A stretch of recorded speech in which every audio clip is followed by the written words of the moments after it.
You know, it's what everyone always says the first thing is, you know how much it costs to live by yourself? And you gotta have first month, last month, the deposit. So we all know that rent prices probably nationwide are through the roof at this present moment. You got the cost of living, groceries, just all that stuff adds up, and it can easily just seem insurmountable for some people. A lot of people that we're helping have never done this adulting thing before.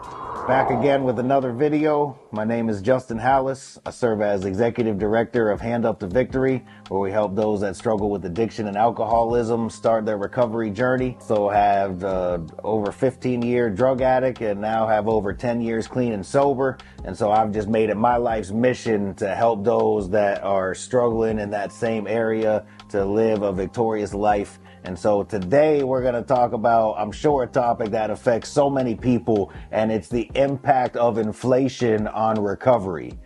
Well, how does that have anything to do with our recovery, Justin? Well, I'll tell you one thing, what's going on in our world right now is absolutely crazy. Just the cost of everything has just skyrocketed. You see people's grocery bills.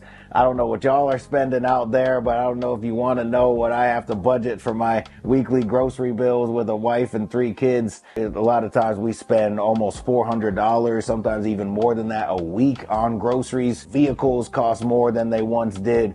Let's not even talk about the rent prices, right? Those have absolutely gone through the roof. At this point, everyone's probably paying $1,200, $1,500 a month for a 1-bedroom, maybe a 2-bedroom, one bath. I've heard some places charge as much as $2,000 for a place like that. And that can just wear on us. Sometimes we see all this money being spent all over the place. We keep checking our bank account balance. It's on zero, and it can cause us to get to a place like this, I'm not making progress. I'm not moving forward. This is too much to handle. Whatever, all those thoughts start compiling, and it could be an easy way to send someone back out. We have our weekly recovery meetings called High on Jesus, and there was a guy, he was a friend of mine, so I know he won't mind me talking about it, and he was just sharing where he was at that, I got, over 4 years sober, and everything cost so much money. He did the right thing. He was already, had his own place with his wife, and they had moved out into something better, so they didn't have to be in a low-income housing area, because we all know what comes with that. So they had made the move to upgrade themselves a little bit, but he's like, me and my wife both have to work 2 jobs to even just survive. Basically, that's just to be able to cover all of our bills. And he was really stressing out about that. It could be a struggle for someone that's in the sober living house. And, their goal is obviously to get on with my life and move out of here. I mean, we had talked about just everything the way it costs. The first thing I always hear from is rent. It's what everyone always says the first thing is, you know how much it costs to live by yourself? And you got to have first month, last month, the deposit. So we all know that rent prices probably nationwide are through the roof at this present moment. And then you got the cost of living, groceries, just all that stuff adds up, and it can easily just seem insurmountable for some people that there's no way I'm going to make with my $16 an hour job or whatever I'm making. There's no way I'm going to make enough. I'm going to have to get a second job. And just, I think that the draw to go back out, right, is like if sobriety is just barely better than using, or it's sometimes if we don't have the right mindset and we're not using the proper tools and we're not using God to help us out, it can seem like sobriety's worse than when we were using. So why not go get high? And I had those moments myself, where it just, if this is all life is, and, I might as well go back out and at least get some type of relief by using some substances. So just how, easily that, money can be one of those issues that causes people to go back out. And I know all this stuff is really wearing on a lot of us, and truly not just people in recovery, right? There's every single American out there that's, making anywhere $30,000, $50,000, $60,000 a year. I mean, at this point, you have to make $100,000 plus just to try to live a middle-class life. So that could be stressful for a lot of people. So let's talk about what can we do in those situations, in those moments. And maybe it's someone, you've got a few 24 hours of recovery, you're in a sobriety home, and it's like, man, how do I save up enough? How am I ever going to overcome this hurdle to get out and start living life on my own? I think some of us, we try to do too much in the very beginning, right? And what I always talk about is let's just juggle a few balls in the air at once. So let's concentrate on getting a full-time job. That way, with a solid, 40 hours plus a week that we know how much money's coming in, let's concentrate on our recovery, going to meetings, getting a sponsor, working the 12 steps. Let's concentrate on some interaction with our higher power, getting prayer time with God, whatever that looks like for each person. Let's just start there, right? We'll just start easy. And then you're going to put the budget on paper, how much is incoming. You're going to know how much you're outgoing once you get in a weekly routine of, cell phone bill and weekly fees for rent, all that. And then, that's going to just not overwhelm you. I think that's the biggest thing we see is people that just get overwhelmed with too much stuff they're trying to do in the beginning. And that's what sends people out. Don't get upset and don't get frustrated when it seems like not a lot is changing and it's not happening soon enough for you. This is a rebuild process. I think we're in the season now. I was talking to someone else about this.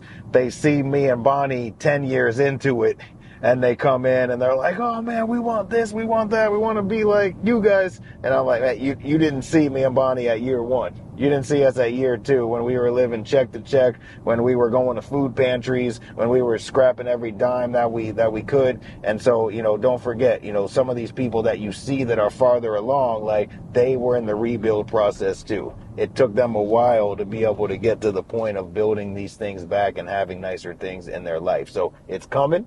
It's going to happen for you as well. But just remember, it's not going to happen overnight.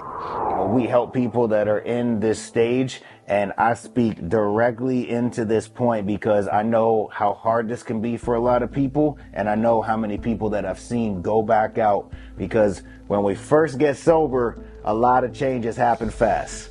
Right? Like we start eating again. For a lot of us, we start working out. We start looking good.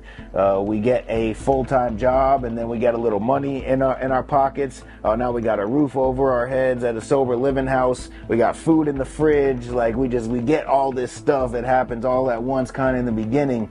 And then we hit these lulls where it seems like, man, all I'm doing is just working and going to a few recovery meetings. I don't really feel like I'm saving a lot of money. I don't really feel like I'm moving forward. And we get stuck in this place where it feels like nothing's happening. And so that's when I encourage everyone out there, we got to know what's next. What am I working towards that during that long span where it seems like nothing's changing, I can remember, oh, wait a minute. This is my next goal. This is what I'm going after. For a lot of people, the first thing I recommend is we got to get a vehicle. And a lot of people lost their licenses along the way. So first goal number 1 is, what do I need to do in order to get my license back? That's the first thing we got to figure out. So if it's, I got to pay $800 to the DMV, well, now you got your first goal. So now you got your money that you're bringing in, you budget how much that is, you figure out what you're spending on bills outgoing every single week, every single month, and then okay, I can save up X amount a week, and when I reach that $800 savings account, I'm going to the DMV, I'm paying this off, I'm getting my license back. That's step 1, right? Next is, obviously everyone needs a vehicle to be able to get around. So saving that money back in order to get a vehicle, whether that's saving enough for a cash vehicle, whether it's going to a buy here, pay here place and making a weekly or a monthly payment, whatever that looks like, going to be different for each one of us. But I highly, highly recommend getting that checked off the list first. And then next, I got to start a savings account in order to be able to save enough where I can pay first, last month, and then have a deposit on top of that, right? So most apartments, most places is going to be first month, last month, and the deposit. You got to save enough for that. And then it's, how do I save enough money? What's the dollar amount that I need to save in order to leave in good standing? And in this day and age, it's probably going to sound like a large number right now, but I'm highly suggesting that you have $8,000 to $10,000 in reserves so that when you finally make this step, you have a backup. What happens if your car goes down and you need a repair? What happens if you have an emergency that comes up? Right? I think a lot of people also make this mistake. As soon as they get barely enough money just to pay what they need to in order to get that first apartment, they move out with $50 in the bank and then they hit one emergency, and then a repair comes on their car or something else comes up, and now they find themselves in a point where they can't afford where they're at. And then what happens? They have to go back to the sober living home. And to me, that's one of the worst things that could happen, right? Like, to me, I would love to see everybody where we finally make that step to move on. We know we're not coming back, right? We're not going backwards. We're just moving forwards. The biggest thing that we teach in the budget class is you have to have, whether it's an Excel spreadsheet that's blank or whether you use a notebook paper, whatever it is, you got to be able to put all your bills on it for the month, so you know how much that you have to pay in outgoing money. So obviously you got, your fees, maybe at a sober living house, or rent. We can go on and on, Wi-Fi, electric, groceries, childcare expenses, cell phones, go on and on with the list of bills. But I think the biggest problem for some people is they don't realize how much money is outgoing. Another huge problem that I see, gas station, convenience store bill. That they don't realize how much that adds up when you go to the gas station in the morning for 2 Red Bulls, bag of cigarettes, your breakfast, and then you go out to lunch on lunch break, and that's going through a drive-through, this and that. Then you hit something on the way back home for dinner, and when I brought that up to someone on a piece of paper, you're spending $50 a day on just food alone, and times 7, that's $350 a week for a single person. So I think you got to know how much money is outgoing, right? That's very important. And then you got to know how much money is incoming.